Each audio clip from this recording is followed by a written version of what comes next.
And we're back to learning JavaScript. Let me show the keys method. It can be used, for example, on arrays, on objects as well.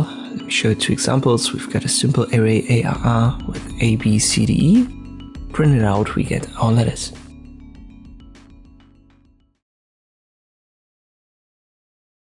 But if I now apply the keys method, I need the object keyword, then dot keys, regular brackets, and inside the ARR.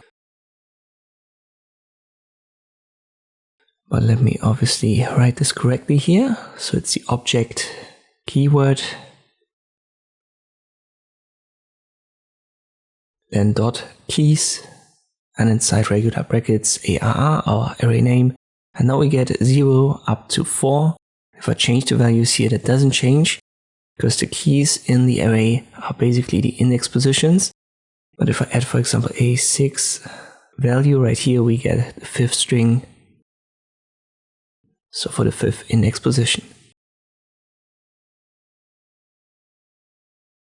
Let me show an example with an object. I have a simple example that I just want to paste here. So it's an object called user. We've got the properties name, age, role, and the value is Alice 25 developer. And if I apply this here now, you can see we get our properties.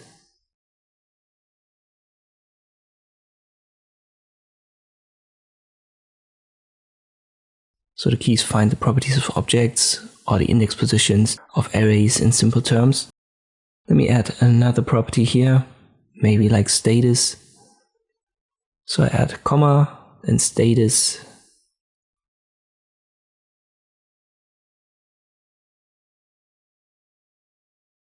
Colon, and maybe she's on holidays, something like this.